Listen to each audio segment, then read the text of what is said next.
Chapter 11. The New Men. In the last chapter, I compared Christ's work of making new men to the process of turning a horse into a winged creature. I used that extreme example in order to emphasize the point, that it is not mere improvement, but transformation. The nearest parallel to it in the world of nature is to be found in the remarkable transformations we can make in insects by applying certain rays to them. Some people think this is how evolution worked. The alteration in creatures on which it all depends may have been produced by rays coming from outer space. Of course, once the alterations are there, what they call natural selection gets to work on them, i.e., the useful alterations survive and the other ones get weeded out. Perhaps a modern man can understand the Christian idea best if he takes it in connection with evolution. Everyone now knows about evolution, though of course some educated people disbelieve it.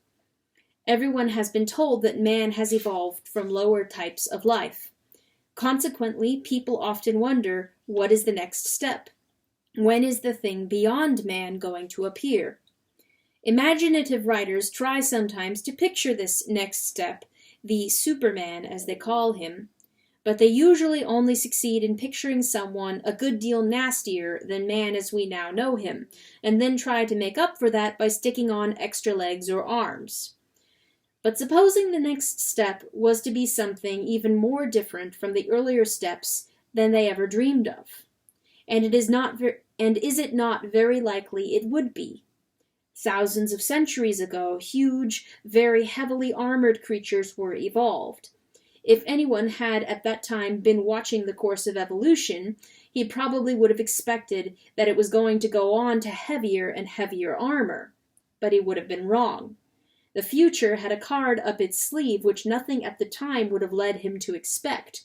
It was going to spring on him little, naked, unarmored animals which had better brains, and with those brains they were going to master the whole planet. They were not merely going to have more power than the prehistoric monsters. They were going to have a new kind of power. The next step was not only going to be different, but different with a new kind of difference. The stream of evolution was not going to flow on in the direction in which he saw it flowing. It was, in fact, going to take a sharp bend. Now, it seems to me that most of the popular guesses at the next step are making just the same sort of mistake. People see, or at any rate they think they see, men developing great brains and getting greater mastery over nature. And because they think the stream is flowing in that direction, they imagine it will go on flowing in that direction. But I cannot help thinking that the next step will be really new. It will go off in a direction you could never have dreamed of. It would hardly be worth calling a new step unless it did. I should expect not merely difference, but a new kind of difference. I should expect not merely change, but a new method of producing the change. Or, to make an Irish bull, I should expect the next stage in evolution not to be a stage in evolution at all. Should expect that evolution itself as a method of producing change would be superseded. And finally, I should not be surprised if, when the thing happened, very few people noticed it was happening. Now, if you care to talk in these terms, the Christian view is precisely that the next step has already appeared, and it is really new. It is not a change from brainy men to brainier men. It is a change that goes off in a totally different direction. A change from being creatures of God to being sons of God. The first instance appeared in Palestine 2,000 years ago. In a sense, the change is not evolution at all, because it is not something arising out of the natural process of events, but something coming into nature from outside. But that is what I should expect. We arrived at our idea of evolution from studying the past. If there are real novelties in store, then of course our idea, based on the past, will not really cover them. And in fact, this new step differs from all previous ones, not only in coming from outside nature, but in several other ways as well. 1. It is not carried on by sexual reproduction. Need we be surprised at that? There was a time before sex had appeared. Development used to go on by different methods. Consequently, we might have expected that there would come a time when sex disappeared. Or else, which is what is actually happening, a time when sex, though it continued to exist, ceased to be the main channel of a development. 2. At the earlier stages, living organisms have had either no choice or very little choice about taking the new step.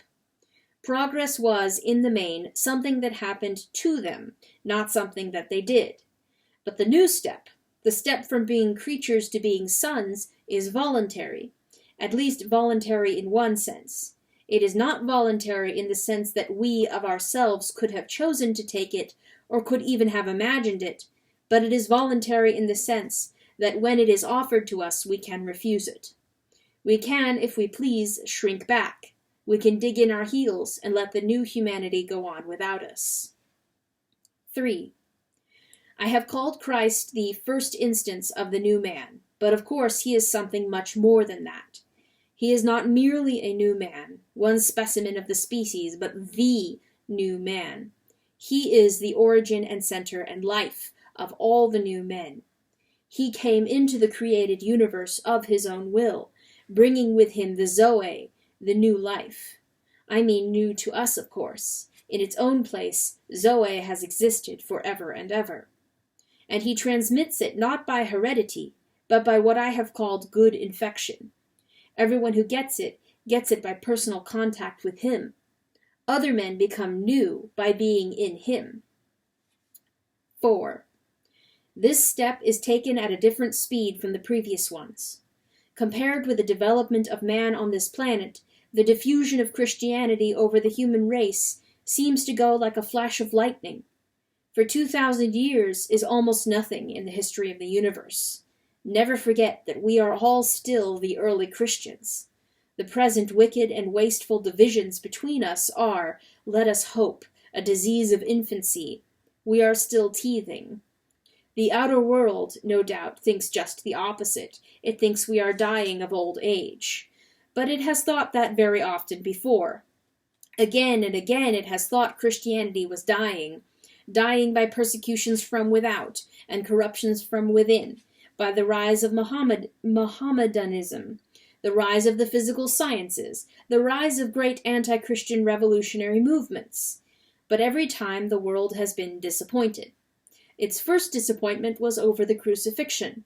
The man came to life again. In a sense, and I quite realize how frightfully unfair it must seem to them, that has been happening ever since. They keep on killing the thing that he started, and each time, just as they are patting down the earth on its grave, they suddenly hear that it is still alive and has even broken out in some new place. No wonder they hate us. 5. The stakes are higher. By falling back at the earlier steps, a creature lost at the worst its few years of life on this earth. Very often it did not lose even that. By falling back at this step, we lose a prize which is, in the strictest sense of the word, infinite. For now the critical moment has arrived. Century by century, God has guided nature up to the point of producing creatures which can, if they will, be taken right out of nature, turned into gods. Will they allow themselves to be taken? In a way, it is like the crisis of birth. Until we rise and follow Christ, we are still parts of nature, still in the womb of our great mother. Her pregnancy has been long and painful and anxious, but it has reached its climax. The great moment has come. Everything is ready. The doctor has arrived. Will the birth go off all right? But of course it differs from an ordinary birth in one important respect. In an ordinary birth, the baby has not much choice. Here it has. I wonder what an ordinary baby would do if it had the choice. It might prefer to stay in the dark and warmth and safety of the womb, for of course it would think the womb meant safety. That would be just where it was wrong, for if it stays there, it will die. On this view, the thing has happened. The new step has been taken and is being taken. Already the new men are dotted here and there all over the earth. Some, as I have admitted, are still hardly recognizable, but others can be recognized. Every now and then one meets them. Their very voices and faces are different from ours, stronger, quieter, happier, more radiant. They begin where most of us leave off. They are, I say, recognizable, but you must know what to look for. They will not be very like the idea of religious people which you have formed from your general reading. They do not draw attention to themselves. You tend to think that you are being kind to them, when they are really being kind to you. They love you more than other men do, but they need you less. We must get over wanting to be needed. In some goodish people, especially women, that is the hardest of all temptations to resist. They will usually seem to have a lot of time. You will wonder where it comes from. When you have recognized one of them, you will recognize the next one much more easily, and I strongly suspect, but how should I know, that they recognize one another immediately and infallibly across every barrier of color, sex, class, age, and even of creeds. In that way, to become holy is rather like joining a secret society. To put it at the very lowest, it must be great fun. But you must not imagine that the new men are, in the ordinary sense, all alike. A good deal of what I have been saying in this last book might make you suppose that that was bound to be so. To become new men means losing what we now call ourselves. Out of ourselves into Christ we must go. His will is to become ours, and we are to think his thoughts, to have the mind of Christ, as the Bible says, and if Christ is one, and if he is thus to be in us all, shall we not be exactly the same? It certainly sounds like it, but in fact it is not so. It is difficult here to get a good illustration, because, of course, no other two things are related to each other just as the Creator is related to one of his creatures. But I will try two very imperfect illustrations which may give a hint of the truth. Imagine a lot of people who have always lived in the dark. You come and try to describe to them what light is like. You might tell them that if they come into the light, that same light would fall on them all, and they would all reflect it, and thus become what we call visible. Is it not quite possible that they would imagine that, since they were all receiving the same light, and all reacting to it in the same way, i.e., all reflecting it, they would all look alike? Whereas you and I know that the light will in fact bring out, or show up, how different they are. Or again, suppose a person who knew nothing about salt. You give him a pinch to taste, and he experiences a particular, strong, sharp taste. You then tell him that in your country people use salt in all their cookery. Might he not reply, in that case, I suppose all your dishes taste exactly the same, because the taste of that stuff you have just given me is so strong it will kill the taste of anything else. But you and I know that the real effect of salt is exactly the opposite. So far from killing the taste of the egg and the tripe and the cabbage, it actually brings it out. They do not show their real taste till you have added the salt. Of course, as I warned you, this is not really a very good illustration because you can, after all, kill the other tastes by putting in too much salt, whereas you cannot kill the taste of a human personality by putting in too much Christ. I am doing the best I can. It is something like that with Christ and us. The more we get what we now call ourselves out of the way and let him take us over, the more truly ourselves we become. There is so much of him that millions and millions of little Christs, all different, will still be too few to express him fully. He made them all. He invented, as an author invents characters in a novel, all the different men that you and I were intended to be.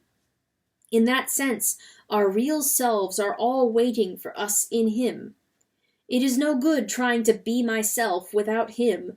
The more I resist him and try to live on my own, the more I become dominated by my own heredity and upbringing and surroundings and natural desires. In fact, what I so proudly call myself becomes merely the meeting place for trains of events which I never started and which I cannot stop. What I call my wishes become merely the desires thrown up by my physical organism, or pumped into me by other men's thoughts, or even suggested to me by devils. Eggs and alcohol and a good night's sleep will be the real origins of what I flatter myself by regarding as my own highly personal and discriminating decision to make love to the girl opposite me in the railway carriage. Propaganda will be the real origin of what I regard as my own personal political ideas. I am not, in my natural state, nearly so much of a person as I like to believe. Most of what I call me can be very easily explained. It is when I turn to Christ, when I give myself up to His personality, that I first begin to have a real personality of my own. At the beginning, I said there were personalities in God. I will go further now. There are no real personalities anywhere else. Until you have given up yourself to Him, you will not have a real self. Sameness is to be found most among the most natural men, not among those who surrender to Christ. How monotonously alike all the great tyrants and conquerors have been. How gloriously different are the saints. But there must be a real giving up of the self. You must throw it away blindly, so to speak. Christ will indeed give you a real personality, but you must not go to Him for the sake of that. As long as your own personality is what you are bothering about, you are not going to Him at all. The very first step is to try and forget about the self altogether. Your real new self, which is Christ's and also yours, and yours just because it is His, will not come as long as you are looking for it. It will come when you are looking for Him. Does that sound strange? The same principle holds, you know, for more everyday matters. Even in social life, you will never make a good impression on other people until you stop thinking about what sort of impression you are making. Even in literature and art, no man who bothers about originality will ever be original, whereas if you simply try to tell the truth, without caring twopence how often it has been told before, you will, 9 times out of 10, become original without ever having noticed it. The principle runs through all life from top to bottom. Give up yourself, and you will find your real self. Lose your life, and you will save it. Submit to death, death of your ambitions and favorite wishes every day, and death of your whole body in the end.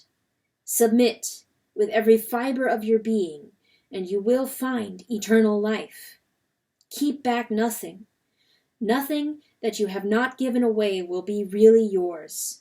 Nothing in you that has not died will ever be raised from the dead.